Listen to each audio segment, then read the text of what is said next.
What do you say to those viewers that don't pursue their dreams and are locked in their careers because they are too afraid to take risks and pursue something meaningful? Well, the first thing I would say is, well, you should be afraid of taking risks and pursuing something meaningful. But you should be more afraid of staying where you are if it's making you miserable.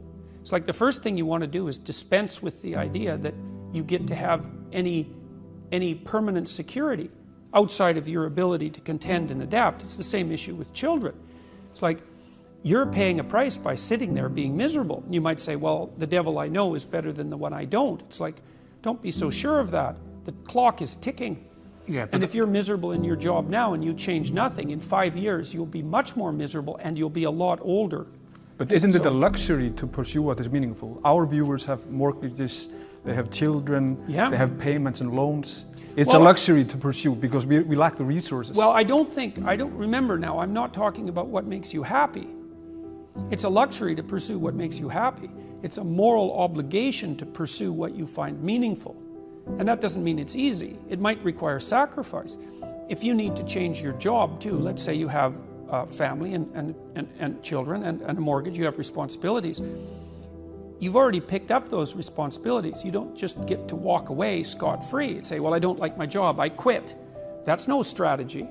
But what you might have to do is you think, well, this job is killing my soul. All right, so what do I have to do about that?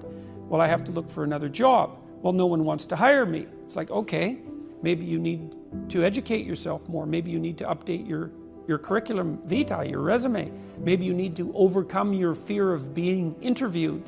Maybe you need to sharpen your social skills. Like, you have to think about these things strategically. If you're going to switch careers, you have to do it like an intelligent, responsible person. That might take you a couple of years of effort to do properly. When you say pursue something meaningful, is it important to have a vocation?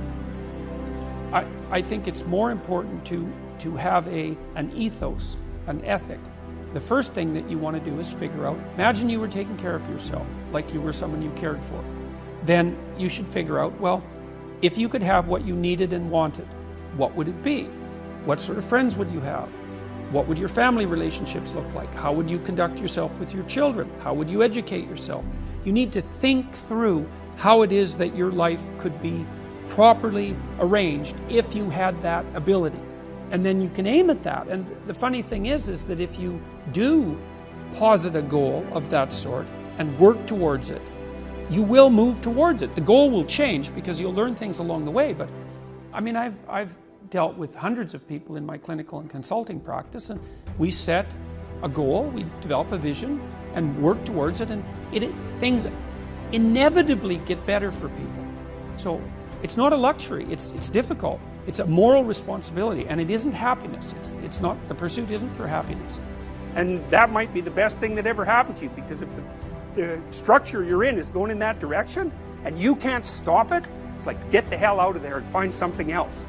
So it's not that hard to find a job when you already have a job. That's another thing to keep in mind too. You know, whenever you're working, and you will be, especially in the world of today where jobs are relatively uncertain, you should always have an escape route planned, and it should be active, because if you don't have an escape route and you can't get away, you can't say no. And if you can't say no, you can't bargain, and if you can't bargain, you're a slave. So that's how the world is set out at the moment. It's probably always been like that, but it's something that you really need to know, because you got to watch. If your being is objecting to something that someone is forcing you to do, maybe you're right. Maybe you shouldn't be doing it. And lots of people end up living meaningless lives. And that's not a very good term, because there's no such thing as a meaningless life. Because one of the meanings of life is suffering. And there's no bloody way you're going to escape that. So you will not have a meaningless life. You'll have a life that's only suffering. And I wouldn't recommend that.